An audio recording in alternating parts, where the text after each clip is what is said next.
Violencias basadas en género por aceptar la invitación y por supuesto a cada uno de los integrantes de nuestra mesa violeta que el día de hoy nos están acompañando, a nuestras estudiantes, nuestros estudiantes y a cada uno de ustedes. Bienvenida especial para nuestras invitadas que el día de hoy han agendado un espacio importante para nosotros y en donde vamos a abordar una serie de temáticas que esperamos sean de gran conocimiento, de ampliar y de difundir sobre aspectos que tienen que ver no solo con nuestra responsabilidad que tenemos como seres humanos, como individuos, sino también de comprensiones y lógicas que nacen desde distintas subjetividades que recorren nuestros pensamientos. Tenemos con nosotros entonces, desde la Secretaría de las Mujeres de la Alcaldía de Medellín, a María Claudia López, quien es abogada, especialista en estudios de género, autora de 2 artículos de investigación sobre el acoso sexual en espacios públicos, cuenta con 3 años de experiencia en atención a mujeres víctimas de violencias basadas en género, amplia experiencia en la formulación de protocolos para atender y prevenir el acoso sexual en entornos educativos y laborales. Igualmente hace parte del equipo de apoyo al equipo de seguridad pública para las mujeres de la Secretaría de las Mujeres de la Alcaldía de Medellín. María Claudia, bienvenida.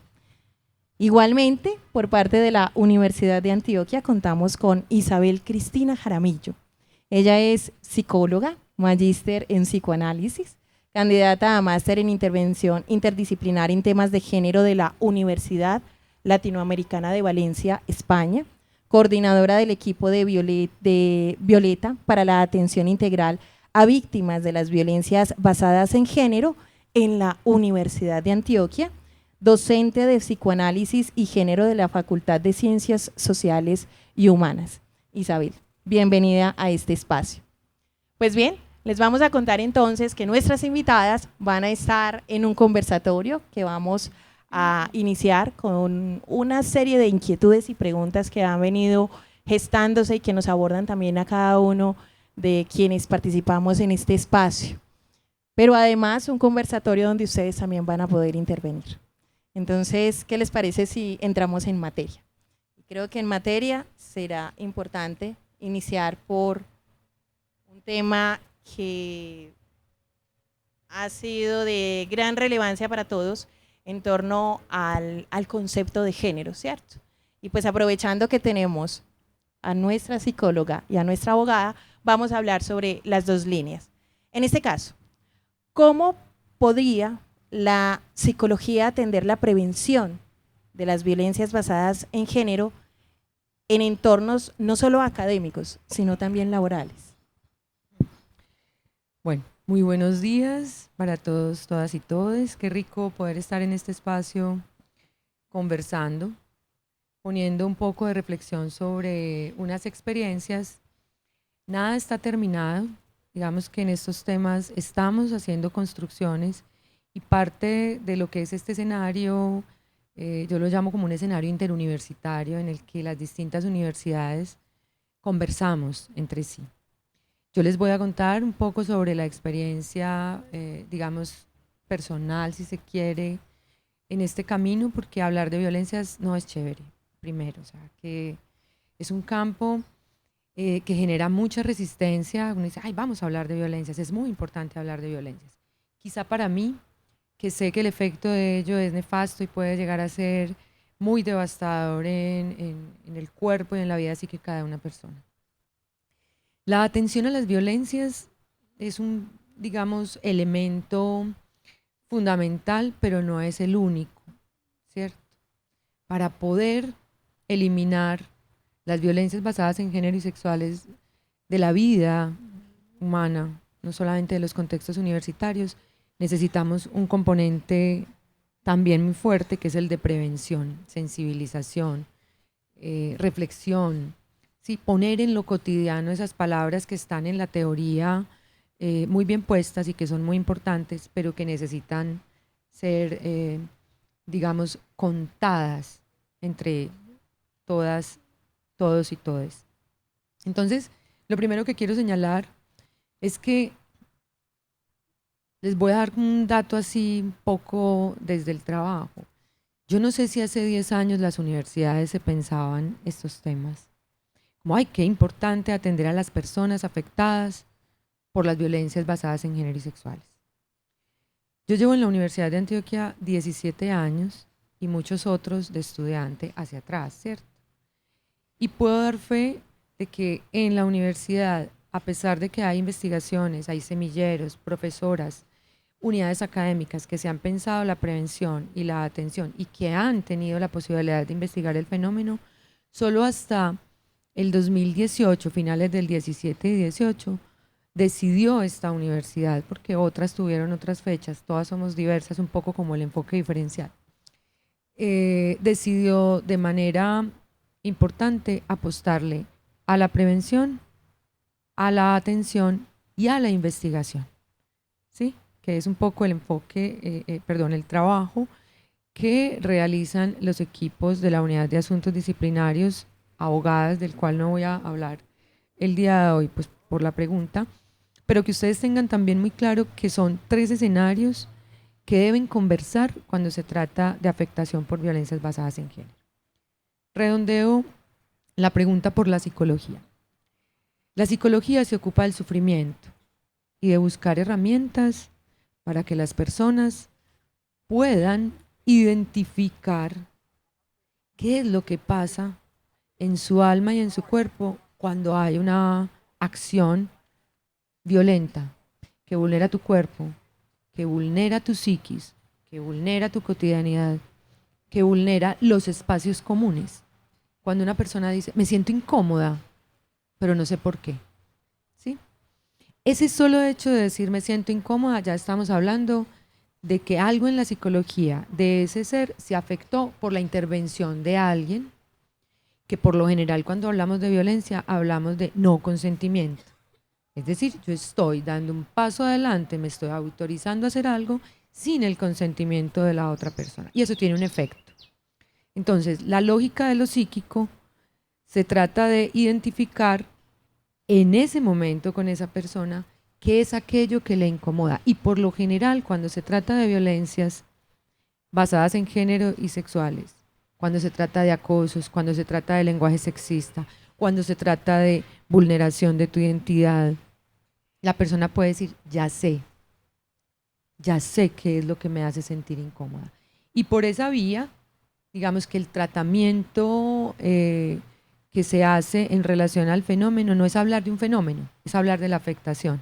Lo otro será el campo, digamos, del derecho, del que enseguida seguramente vamos a poder hablar, y es cómo se imbrincan esas dos cosas sin descuidar el sujeto que sufre.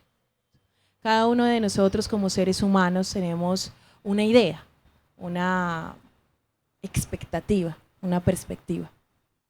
Y aquí es donde entonces yo le pregunto a María sobre qué pasa entonces cuando, entendiendo y comprendiendo tal cual, como dice Isabel, aquello que me incomoda, cómo llevarlo en esa línea tal vez lógica y que ya aborda lo jurídico, ya aborda el derecho. Cuando hablamos del derecho con relación a la psicología, entendemos que la psicología es lo subjetivo y el derecho es lo objetivo, pero nada más alejado de la realidad. El derecho es una disciplina, sí, pero que atiende también a las realidades sociales y políticas de cada territorio. Es decir, el derecho nace a medida que los avances sociales se van dando. Entonces, el derecho muchas veces da a entender que es universal, que es objetivo, que es pétreo, pero sin embargo necesita alimentarse de otras disciplinas para poder funcionar, y es en el caso de la atención y la prevención de las violencias basadas en género, concretamente en las instituciones de educación superior, porque puntualmente es una obligación por parte del Estado y también por parte de las instituciones de educación superior de proveer la atención en primeros auxilios psicológicos, ¿cierto? Y el acompañamiento en crisis. Y de por sí tenemos en cuenta que la interpretación que se hace de la norma también está mediada por un sesgo, ¿cierto? Que tiene que ver también con cuestiones de género y otras categorías pues que ahorita abordaremos frente al enfoque interseccional y que exige que las personas que estén en ese proceso de atención de personas víctimas de violencias basadas en género estén capacitadas no solamente en dar asesorías o orientaciones sobre las rutas de atención, sino en dar esos primeros auxilios psicológicos y también ayudar a mediar entre el derecho y la psicología, es decir, el derecho me refiero a los procedimientos como tal, porque cuando hablamos de derecho pensamos que solamente nos estamos refiriendo a la norma penal o disciplinaria, no, pero cuando estamos hablando de una ruta de atención estamos hablando de un procedimiento y de alguna forma eso requiere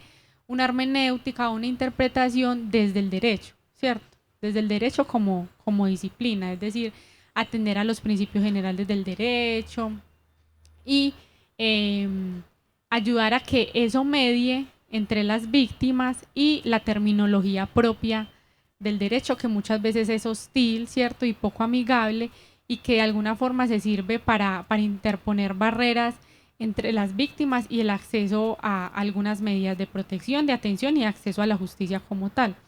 Entonces es importante dar ese espacio preponderante a la psicología porque siempre es necesario que una profesional que esté en las rutas de atención mediando entre las víctimas y la ruta, ¿cierto? Los procedimientos como tal esté en esa capacidad de poder interpretar la norma de manera que sea más cercana a las víctimas y que en lugar de ser una barrera para poder entender y conocer cómo funcionan las rutas o cómo saber a qué derechos tengo o a qué medidas puedo acceder, que haya una cercanía más, ¿cierto? Como una traducción, no sé cómo decirlo, pero sí que sea más cercana, ¿cierto? Teniendo en cuenta también que los procesos están más pensados como desde la comodidad de las instituciones que de las víctimas. Entonces es muy necesario que siempre que se construyan estas rutas y estos procesos se tengan en cuenta, o sea un proceso democrático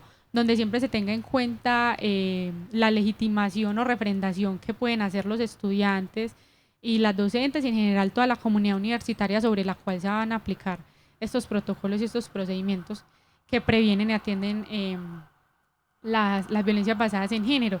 Y en esto es importante tener en cuenta que lo más importante, yo diría, en un proceso de atención son las medidas de atención, de protección y restaurativas, ¿cierto?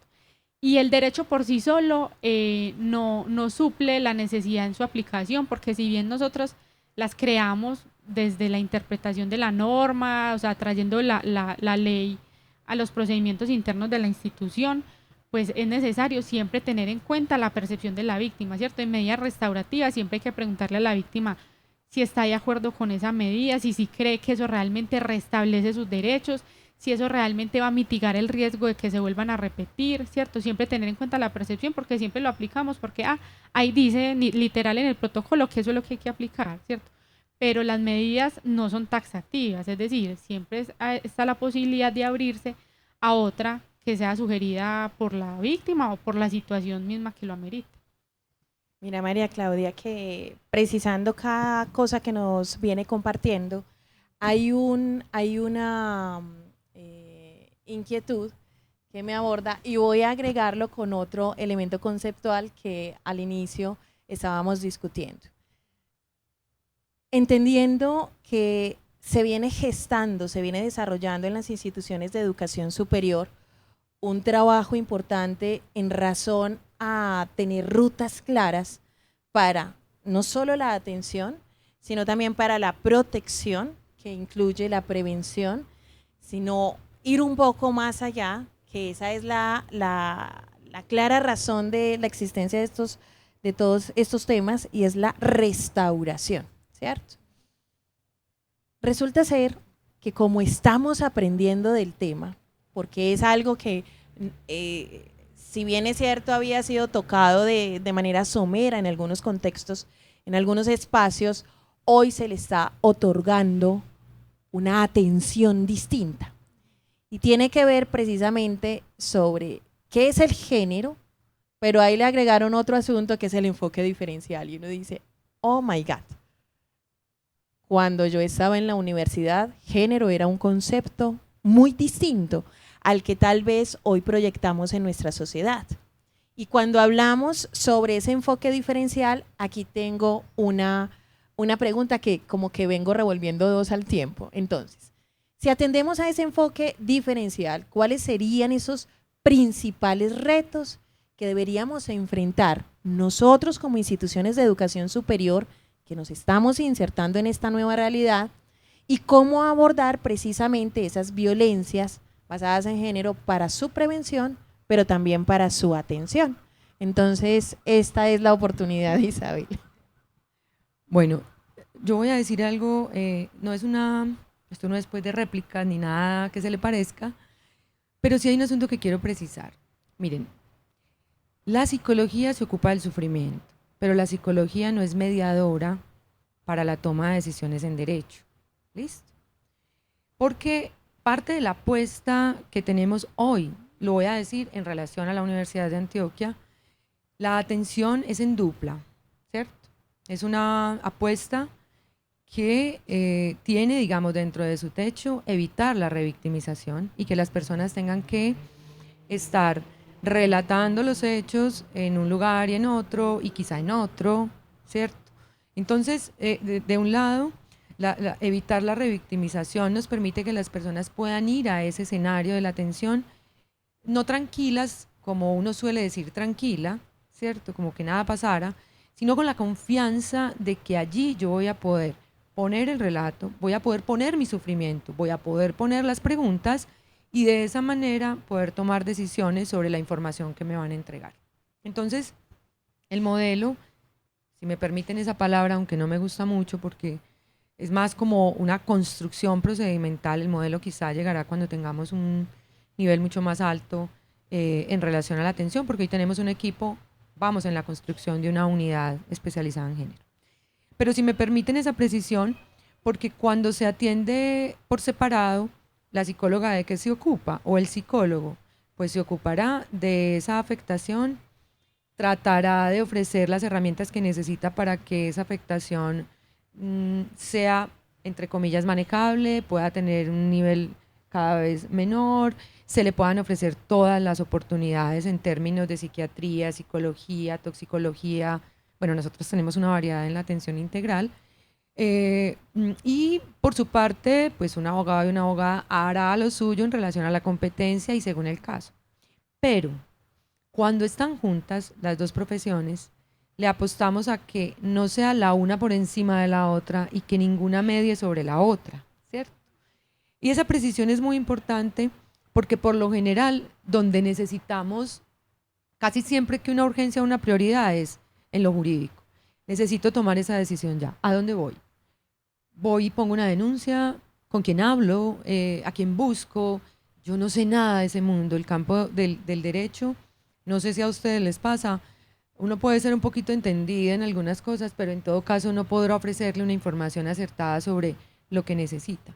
Entonces, cuando juntamos la atención, estamos viendo un sujeto particular y con particular es que le estoy aplicando una mirada diferencial. Piensa en el enfoque como cuando uno va a que le pongan gafas y le dicen, ve bien, enfoca bien. Es cuando usted ya claramente ve la letra y usted puede decir con claridad qué letra es.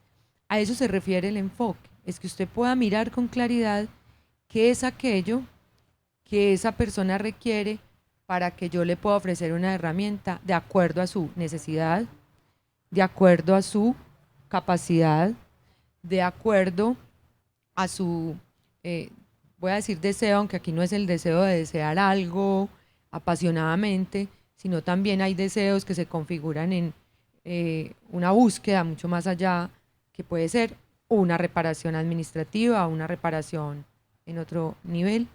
Es decir, ¿qué necesita esa persona según esa condición? Por eso el enfoque tiene que ver con un análisis y una evaluación que yo hago de esa persona que viene a activar la ruta.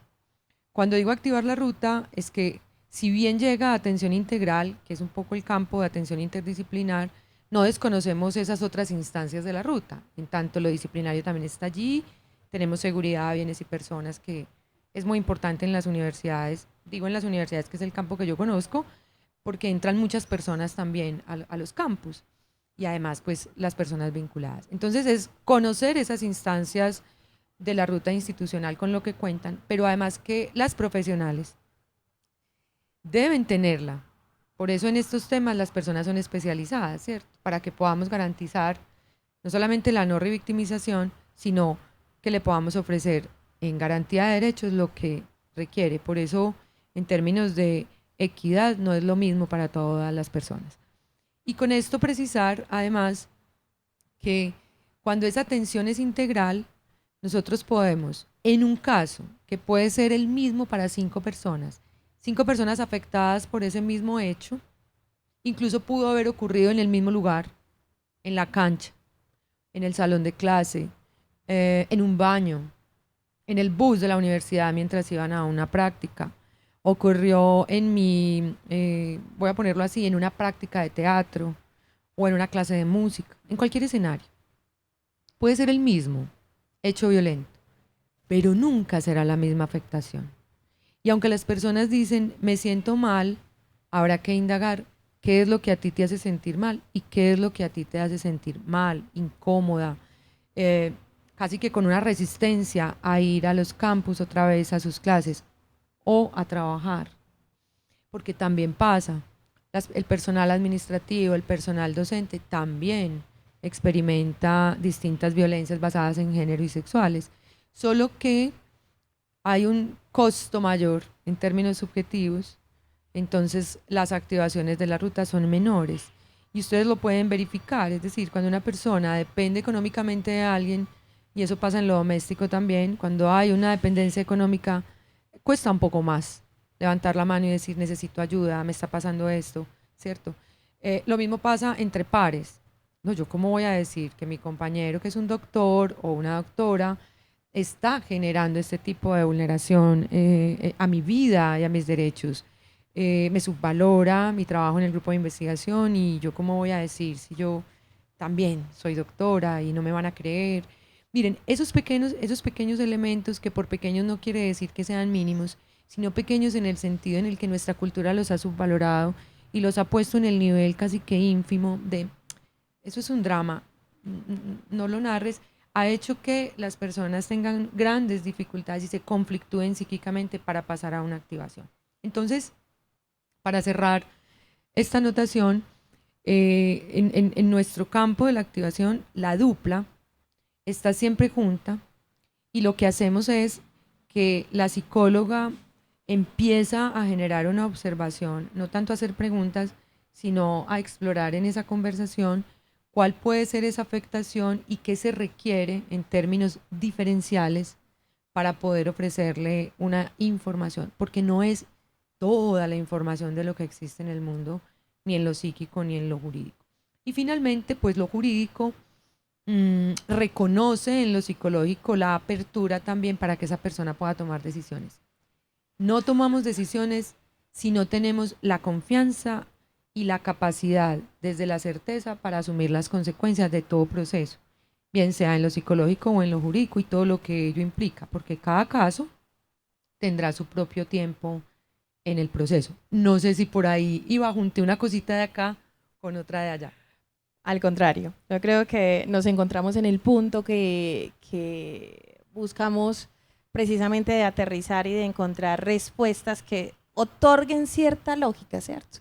Entendiendo que cada uno de nosotros, cada una de nosotras, estamos en una comprensión lógica de las ideas distintas. Y yo aquí entonces quiero aprovecharte, María Claudia, porque muy a propósito de la experiencia que ya tienes en Secretaría de las Mujeres del Distrito de Medellín, desde tu experiencia, precisando todo el tema de atención, todo el tema de activación de ruta, ¿cuáles han sido esos principales hallazgos y aprendizajes que como abogada has logrado recoger respecto a ese abordaje y prevención de violencias basadas en género? Ahí Gracias, te la Gaby. dejo.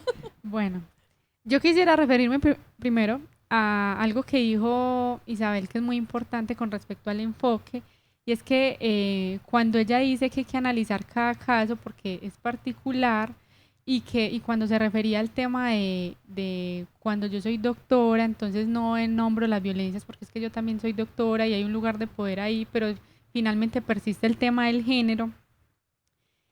De eso se trata el enfoque, ¿cierto? Eso se trata el enfoque de enunciar cuestiones como políticas que normalmente entendemos que solamente son personales. Y ahí es cuando enunciamos ciertas categorías, por ejemplo, como la nacionalidad, el género, la edad o el ciclo de vida, la posición económica, la clase. Y esas son categorías que permiten identificar que hay violencias que tienen ciertas particularidades. Es decir, hay violencias que sufren solamente las personas venezolanas. Hay violencias que solamente sufren los hombres, hay violencias que solamente sufren las mujeres, hay violencias que solamente sufren las personas pobres o hay violencias que solamente sufren las personas afro. Entonces, es enunciar ese tipo de violencias que tienen un rasgo particular, ¿cierto? Y significa ponernos las gafitas, como decía Isabel, es decir, si yo no me pongo las gafitas del género, hay cuestiones en los relacionamientos entre hombres y mujeres que se van a pasar de largo, ¿cierto? Pero cuando yo me pongo las gafitas es como ponerme un ojo crítico y aprendo a identificar que hay cuestiones que no pasan por casualidad o que no son cuestiones aisladas, no, que son cuestiones políticas, es decir, que afecta no solamente a una persona, sino a una comunidad que comparte esas mismas características de esa persona. Eso es el enfoque y ese es el enfoque diferencial. Entonces hay varios enfoques, no quiere decir que haya unas afectaciones más graves que otras o más relevantes que otras, es decir, no es que las violencias que sufren las personas afro sean más importantes o más relevantes que las que sufren las personas mestizas, o que las violencias que sufren las mujeres sean más graves que las que sufren los hombres, no. Son violencias particulares, ¿cierto? Que sufren una población en especial con una frecuencia y sistematicidad particular que las hace especiales y que por eso requiere un enfoque especial, ¿cierto? A eso se refiere el enfoque diferencial básicamente. Entonces, particularmente con el derecho, una tarea súper clave que estamos atravesando, yo creo que en todas las instituciones de educación superior, porque ahorita todas tienen su protocolo para atender y prevenir las violencias basadas en género y el acoso sexual en las IES, ¿cierto? Todas las que, bueno, digamos que todas, ¿cierto? Sí, las que apostaron a hacerlo, además porque ya saben que eso es una obligación. El Ministerio de Educación Nacional había expedido unos lineamientos del año pasado que tenían hasta enero para poder entregar el protocolo o los avances del protocolo al ministerio, y ellos hacen unas visitas y un seguimiento periódico a esta tarea. Entonces podríamos decir que por lo menos las instituciones que hacen parte de la subcomisión de articulación para el fortalecimiento de las IES en prevención y atención de las violencias basadas en género, que dinamiza la Secretaría de las Mujeres, todas ellas tienen su protocolo, ¿cierto? Pero ahorita se están encontrando con un reto muy importante y es el tema de conciliar todas estas apuestas que está impulsando el Ministerio de Educación, por ejemplo, el tema de las medidas de atención, de prevención, restaurativas, de protección, con el tema jurídico, ¿cierto? Porque entonces hay unos avances en el tema de resoluciones, de avances en temas de legislación en lo ejecutivo, ¿cierto? En la rama ejecutiva, porque encontramos que el derecho disciplinario y en general la ley todavía está atrasada en estos temas, ¿cierto? Entonces encontramos que cuando queremos aplicar, por ejemplo, una medida de protección, por ejemplo, de impedirle el acceso a una persona a una universidad porque constituye un riesgo para la seguridad no solamente de una, sino de varias personas, ¿cierto? Y de la integridad sexual y formación sexuales, encontramos que si esa persona tutela, el juez, o interpone una acción de tutela, el juez va a decir, no, es que la vamos a tutelar su derecho al debido proceso y a la presunción de inocencia porque todavía no se le había comprobado que efectivamente cometió ese acto, ¿cierto? Entonces, ¿qué es lo que se pretende lograr? Que el derecho, bueno, que las interpretaciones que hacen jueces y juezas tengan en cuenta la perspectiva de género y el enfoque diferencial, es decir, que hay situaciones que son sistemáticas, ¿cierto? Que la probabilidad de que esto sí sea cierto es muy alta, ¿cierto? Por ejemplo, con las denuncias falsas. hay una probabilidad de que una denuncia sea falsa es del 10%, ¿cierto? Hay un 90% de que efectivamente sí sea real y que son cuestiones que son propias a los relacionamientos entre hombres y mujeres, es decir, son interacciones propias que se han dado culturalmente desde hace mucho tiempo y que es propio de la cultura paisa, por ejemplo, ¿cierto? Entonces, que son cuestiones muy naturales y que son muy comunes, ¿cierto? Eso es lo que pretende reconocer se pretende reconocer desde el derecho. Entonces hemos encontrado que se hace una ponderación de los derechos un poquito androcentrista, por decirlo así. Es decir, hay dos derechos que se ven en juego, ¿cierto? Por ejemplo, cuando sucede con los scratches, por ejemplo. Ustedes han escuchado los scratches, ¿cierto? Que son las denuncias públicas que se hacen a través de redes sociales. Entonces encontramos que por un lado está el tema de la libertad de expresión, ¿cierto? El tema de una vida libre de violencias, por un lado. Y por el otro lado está el tema del derecho al buen nombre y el derecho a la presunción de inocencia, ¿cierto?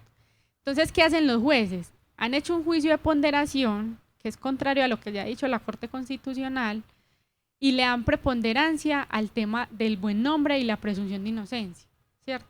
Entonces, ¿qué ha dicho la Corte Constitucional? Se tiene que hacer un ejercicio de ponderación teniendo en cuenta que el escrache es un ejercicio legítimo de la libertad de expresión, ¿cierto? Es decir, que es válido hacer ese ejercicio como una denuncia pública porque no precisamente las víctimas van a encontrar resonancia o se van a encontrar satisfechas o resarcidas o restauradas simplemente con una denuncia penal, por ejemplo. O sea, sienten la necesidad de expresar, digamos, su afectación o su victimización a través de redes sociales y es un ejercicio válido, ¿cierto?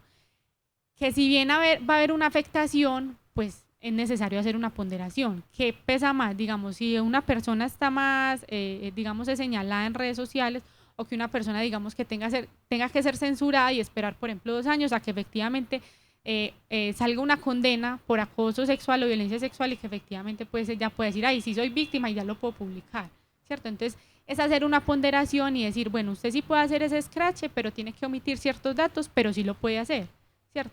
Entonces, como hacer una ponderación desde una perspectiva de género, porque si no tenemos ese enfoque diferencial, siempre vamos a ponderar los derechos desde una perspectiva androcentrista que siempre va a favorecer este tipo de presuntos agresores. Pues miren todo lo que venimos aprendiendo sobre esas realidades y sobre cómo esa oportunidad que se tiene de poder poner en voz pública cuando he sentido que he sido vulnerada, ¿cierto? Y cómo el scratch con una lógica en torno a lo que pretende, que es buscar una prevención, una restauración, pero también un eco donde me digan, ven que aquí te podemos ayudar y te podemos acompañar. Fue una promesa cuando iniciamos el evento, que ustedes como invitados, invitadas, iban a participar. Entonces queremos abrir el micrófono para ustedes también y que puedan plantear sus inquietudes para que aprovechemos a nuestras dos invitadas y podamos resolver. Giovanni, ven para acá, por favor. Ven para acá, mira que este está para ti, para todos, para todos. Adelante. Bueno, no sé si todavía es días, pero bueno, buenos días. Un poco enhorabuena celebrando pues también estos espacios porque creo que son demasiado urgentes y a eso viene como un poco mi comentario pregunta porque pues creo que me atraviesa, ¿cierto? Entonces es un poco frente a ver cómo todas estas fuerzas que se juntan para precisamente coger algo que apenas estamos como aterrizando, ¿cierto? Como a las realidades. Un poco aterrizando porque realmente, como explicaban pues nuestras invitadas, en la teoría quizás ya desde hace mucho tiempo y hay muchas resistencias a nivel histórico que se revisan, que se han puesto pues como en juego, pero que realmente como cuerpos que estamos inmersos pues en un conjunto, apenas lo estamos experimentando, ¿cierto? Empujar como esas cotidianidades a precisamente nombrar lo que nos puede sostener y llevar a unas formas de vida más aptas, ¿cierto? Y acertadas para todos, todas y todes. Entonces, para mí es un poco la pregunta sobre esos retos que implican estas nuevas formas que empujan, por ejemplo, algo tan complejo como el consentir, ¿cierto? Como parte, pues como esa identificación de ese, digamos, concepto de consentir que aparentemente pues pareciera ser que desde el marco legal ya tiene como una presunción pues como de que existe, de que se puede delimitar o desde lo psicológico, ¿cierto? Entonces, claro, yo consentí, ¿cierto? De que pasara X o Y acción, pero es que de repente va y se hace ese estudio y de pronto ese enfoque diferencial y pues se dan cuenta que es que, a ver, ese consentir estaba mediado por un asunto sistemático que pareciera ser que vela precisamente esa acción que genera pues el acto de violencia. Entonces es como una pregunta frente, porque es que cotidianamente estamos asumiendo ese consentir, como que, ah, no, es que ya me dijo que sí, ¿cierto? O lo aceptó o pues asumió que sí. Pero precisamente el estudio de ese caso se problematiza en ese orden de ideas porque entonces, claro, ¿cómo fue ese consentir y cómo entonces se toma ese caso o cómo se toma pues como esa perspectiva para identificar por lo menos ese concepto? Un poco porque precisamente nos obliga a que ya la norma o lo normal o lo normalizado también empieza a desplazar un montón de preguntas en términos de paradigma social. Muchas gracias, Giovanni. Adelante. Giovanni, gracias. Dos cosas en tu pregunta, pero puede haber más. Voy a rescatar la primera. La primera es que estamos construyendo equipo, atención, prevención, investigación en la marcha en la que se construyen los documentos, los lineamientos y demás. Por eso, cuando hablabas de los empujes, yo no sé si lo interpreté como lo tenías en tu mente. De todas maneras, lo quiero plantear, es porque el señalamiento de todavía falta o no han hecho esto en casi todos los terrenos obedece un poco a que esa construcción se ha ido dando sobre la base de una voluntad. Porque cuando el ministerio le dice a las universidades tienen que tener un documento de protocolo el 25 de enero del 2023, digamos que eso es un empuje, pero lo ideal no es que nos obliguen, ¿cierto? Lo ideal es que podamos tener la conciencia de que necesitamos generar toda la plataforma de atención, investigación y sanción desde adentro, es decir, orgánica a los lugares en los que estamos. Y en ese sentido, cuando se vuelve orgánica es que empiezan a salir las personas, las colectivas, las profesoras, los profesores, las instancias, a decir yo aporto.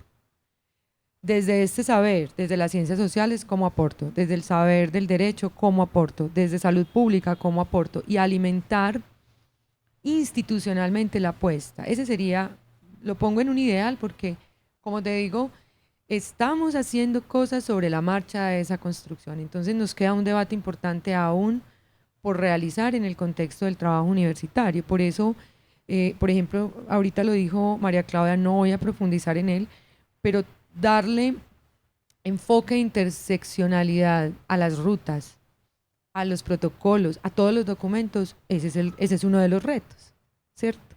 Otro de los retos es cómo generar conversación entre todas esas posibilidades que se han nombrado diferencias, yo lo llamo particularidades, que tienen unos saberes, cómo empezamos a confluir en escenarios para darle vida a esa erradicación de las violencias. Entonces, digamos que en principio esta experiencia que está acá sentada está generándose a partir de esa construcción misma. Y lo segundo es el concepto del consentimiento. Mira, tocas un punto que para mí es crucial, incluso en la identificación de una violencia basada en género, porque a veces se puede consentir, puede estar muy afectada. Es decir, yo dije que sí, pero estoy afectada. Pero que hay un asunto que probablemente desde el derecho se puede hablar con mucha más propiedad. Yo te lo voy a plantear desde el análisis fenomenológico, desde la escucha de los casos, desde ese análisis, digamos, del relacionamiento universitario entre las distintas personas. Tan difícil que es entender que si dijo no, no le debes poner, pero dijo no con la cara sonriente, pero dijo no como con un sí, entonces pues mejor interpreto que sí. O sea, por lo general, la ganancia va por el sí. No, es no, como la ley que ya, digamos, está en España, el no es no. Y si se queda callada, no asumas que es un sí. Porque por lo general parte de los privilegios en la cultura que se han otorgado, y aquí no, espero no sonar fragmentada o sexista, pero es muy importante reconocer que en la cultura los hombres tienen una tarea muy importante en la reflexión de sus posturas, de su ser, de su hacer, de la forma en la que se han relacionado con las mujeres y demás. Tiene que ver con ello. Porque asumir el sí cuando hay silencio. Ah, no dijiste nada, entonces vámonos. Ah, no dijiste nada, entonces no traje condón. Ah, no dijiste nada, entonces, y entonces, ¿cierto? Ese elemento del consentimiento también tiene otro escenario con menores de edad, ese no es un sí. En condiciones de capacidades distintas, lo que se ha denominado otras capacidades, discapacidades, tiene pues ese concepto ha migrado a muchos escenarios. Ahí también no podemos asumir un sí. Cuando hay incapacidad para resistir, están bajo el efecto del alcohol, de una sustancia psicoactiva, de un medicamento, no sé, de una sedación, tantos elementos en relación a que podemos identificar que mi conciencia está viciada por unos elementos, que creo que es el consentimiento viciado, y la abogada lo puede recuperar ahora. De hablar con abogadas se recuperó alguna información, pero pues la profundidad la tienen ellas, ¿cierto? Y ahí es donde las personas dicen, pero si ella dijo que sí, yo no estoy haciendo nada malo. Y resulta que en las universidades cada vez tenemos ingreso de población menor de edad 18 menos un día. Es decir, tenemos población menor de edad en gran cantidad, en el contexto, digamos, del estudiantado. No tanto en el administrativo, aunque casos se pueden dar. Entonces cierro con algo. Tu pregunta me ilumina también en el escenario de cómo trabajar acciones de prevención, que lo tenemos también, no lo podemos abandonar, porque no solamente nos vamos a dedicar a la atención, hay que generar distintas estrategias por distintos medios para llegarle a los distintos públicos. Y es que tenemos que generar estrategias en las que las personas puedan identificar también yo a qué me autorizo, pues esa puede ser una campaña incluso, aquí la podemos ir generando. Es decir, yo a qué me autorizo frente al no del otro o frente al silencio de la otra persona. ¿Yo por qué a qué me autorizo? Ah, entonces no dices nada, ¿cierto? Que eso puede ser un elemento también de trabajo. ¿A qué nos autorizamos los seres humanos frente al otro? Porque estamos casadas, porque tenemos hijos, porque ganamos tanto dinero, porque yo gano más que tú, porque la casa es mía, porque... Es decir, y ahí se empiezan a jugar muchos otros elementos, o porque tú estás triste porque se murió tu perro, por tu mamá o tu papá, o porque estás triste porque te echaron del trabajo, entonces yo decido por ti. Es decir, ahí hay unos elementos del consentimiento, incluso que van más allá de las violencias sexuales, que son supremamente cotidianas, ¿cierto? Que yo me autorizo a decirle a mi pareja, eso está horrible lo que cocinaste hoy, y no pasa nada, ¿cierto? En la sutileza del vínculo que yo le pueda decir a un estudiante o a una estudiante, no vengas vestida así que me desconcentras. Es decir, son elementos de la autorización que pasan incluso a un escenario mayor de escenario de afectación por violencias que difícilmente lo vemos, y por eso hay culpa. Por eso las personas dicen, es que claro, yo no debía haber ido vestida así, yo no debía haber hecho esa comida, yo no debía haberle hablado así, yo me debía haber quedado callada porque no tengo dinero. Bueno. Mi María Bella, imagínate que te damos 2 minutos para cerrar. Listo. Yo quisiera decir algo desde el derecho. No hay manera como el derecho pueda limitar el consentimiento realmente. O sea, la ley es abstracta. No podría decir el derecho cuando el tocamiento sea en la nalga, si es acoso sexual o si es acto sexual violento, y si es en el cuello, no es acoso sexual ni es acto sexual violento.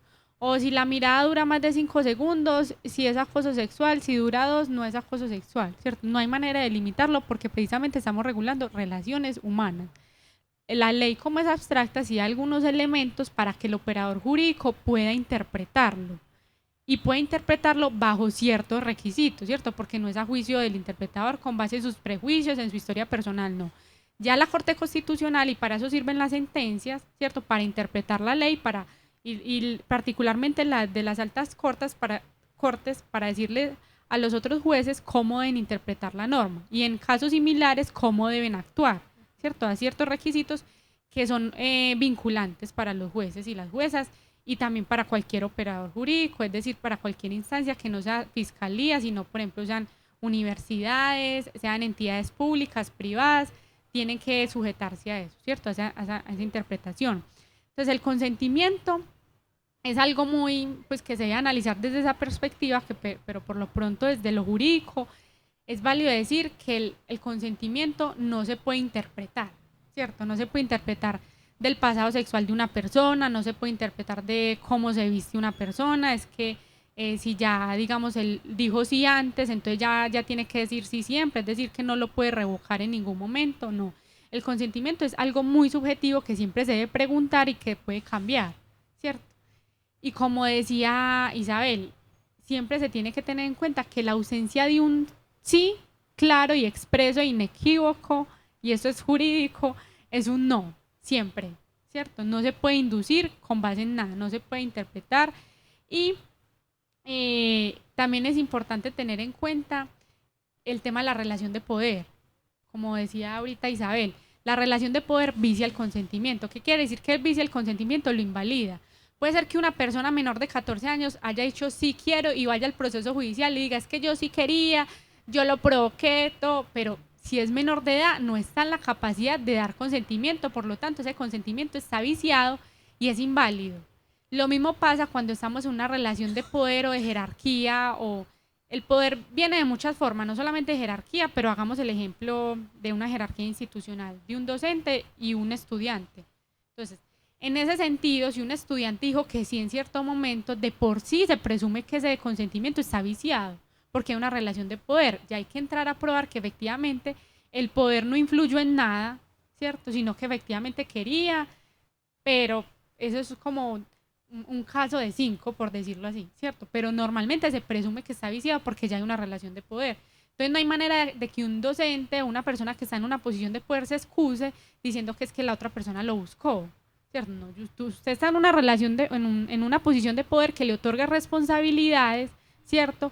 Y se tiene que identificar como una persona en una situación de poder que tiene que saber manejar la situación porque está en su poder. En cambio, la otra persona, de alguna forma, hay unos temores y otras situaciones que le impiden dar su consentimiento libremente, incluso saber si realmente quiere o no, o si lo que le influye es el reconocimiento de ese docente o esa docente, o su poder, o que es el coordinador, o que es el magistrado de yo no sé dónde, tiene tantos seguidores, ¿cierto? El poder se puede traducir en muchos asuntos y eso vicia el consentimiento. Les cuento que todavía hay una pregunta. Y hay una pregunta que es importante. Adelante. Sí. Bueno, buenos días. La pregunta va... bueno, mi nombre es Esteban Montoya, soy representante del Consejo Académico en la actualidad, ¿cierto? La pregunta va direccionada hacia lo siguiente. Hay una problemática con lo que mencionaban ahorita, implicándolo con la acción de tutela, en cuanto a realizar algún proceso. Eso digamos, para la posible víctima genera un miedo. Eso va generando un miedo de que pueda haber revictimización, de que pueden haber varias problemáticas con eso. Entonces, se busca una ruta que seguir o en qué apoyarme para ese proceso. Digamos, acá se tiene una política de género en el poli que se puede direccionar hacia una ruta, pues son como unos pasos a seguir, ¿cierto? ¿Cuál es la problemática con esto? Te dicen, no lo debes hacer tú, pero lo puede hacer un tercero, pero tiene que tener sustento. Cuando al inicio de la ruta decía que no tiene que tener pruebas, pero sin sustento. O sea, hacen como un juego de palabras con ese proceso cuando son para terceros, ¿cierto? Ahora, quiero llegar pues como enfocándolo por esta parte? Cuando digamos sobre la comunidad académica se hace una denuncia masiva, o sea, hay varios afectados sobre una problemática en común, y esto hasta impide a esos afectados transitar libremente por un lugar porque les genera una inseguridad. Cuando empieza a generarse ese proceso, entendemos pues que si se saca del campus al posible agresor, agresora o agresores, pueda generar una complejidad por la parte legal, y ahí es donde entra la tutela. Pero ¿se puede generar algún mecanismo de acompañamiento para garantizar que la persona se sienta segura al transitar por un lugar, no directamente sacándolo del campus, pero sí alejándolo de las zonas más transitadas? Pues se puede entrar a generar algún proceso así para proteger la integridad de la otra persona que no se siente segura con transitar por ese lugar. Yo considero que siempre hay algo para hacer. Siempre que haya la voluntad institucional y la voluntad política de intervenir sobre el caso, siempre hay algo que hacer. En estos casos, yo les sugiero no hablar de pruebas, ¿cierto? Prueba solamente es cuando un elemento ha pasado por la valoración del ente encargado de determinar responsabilidades, si es inocente, si es culpable o no, ¿cierto? Entonces, mientras no sea una prueba, mientras no surta ese proceso, la vamos a llamar elemento material probatorio. Y es verdad, cualquier persona que vaya a interponer, ya sea una denuncia en fiscalía o una queja o un reporte en una institución de educación superior o en una entidad pública o privada, tiene el derecho a hacerlo aún sin tener un sustento probatorio, ¿cierto? Así no tenga un elemento material probatorio, porque el derecho está en hacer la denuncia. Ese es el derecho, simplemente. El derecho no dice es que usted tiene derecho a poner denuncias con pruebas. No, usted tiene derecho a poner una denuncia por una afectación que haya tenido, ¿cierto? La cuestión va a ser en poder interponer una sanción disciplinaria a una persona, porque para eso se tiene que surtir un debido proceso y se tiene que llevar a cabo una valoración de unos elementos materiales probatorios, y si no tenemos elementos materiales probatorios, pues eso no va a ser posible. Sin embargo, la institución sí puede adoptar, como hablábamos ahorita, medidas de protección y restaurativas de manera, bueno, las de protección son de manera cautelar, es decir, de manera provisional y urgente, ¿cierto?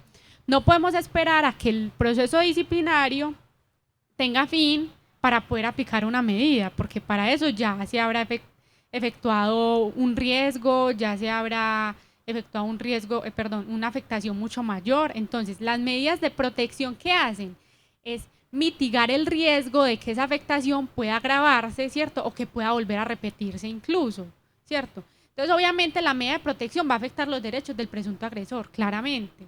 Entonces, ahí es donde volvemos otra vez al tema de la ponderación. Tenemos que elegir qué derechos se afectan, ¿cierto?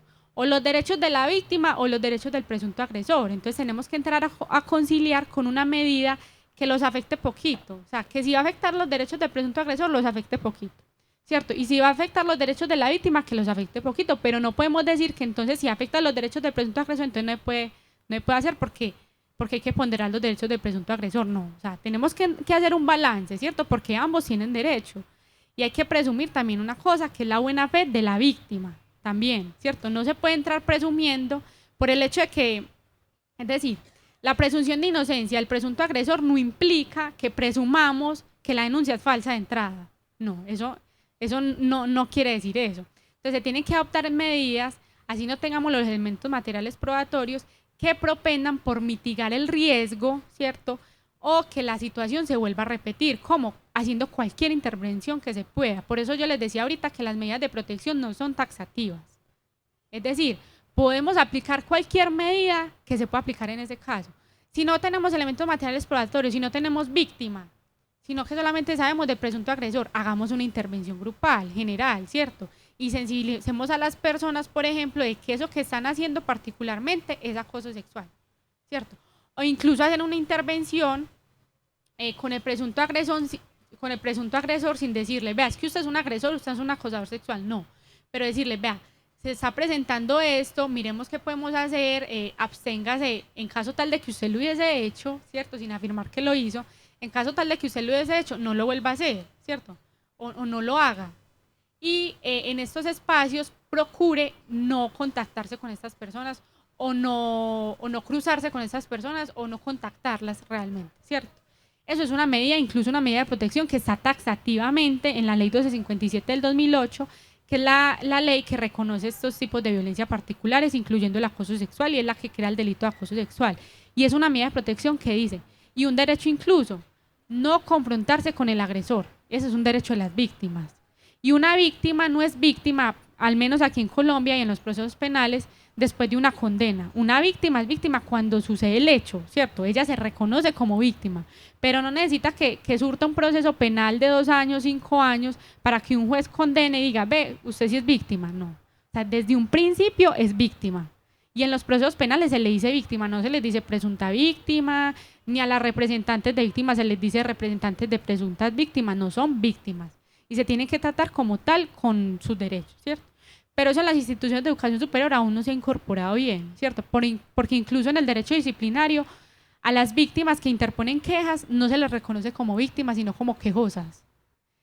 Pero, y ya he dicho, ha salido la nueva ley 1952 del 2019, que es de procesos disciplinarios, que dice que en casos de violación a derechos humanos, que en este caso las violencias basadas en género son violación a derechos humanos, las quejosas ya entran de por sí como víctimas y eso ya les permite pues actuar en el proceso de manera diferente.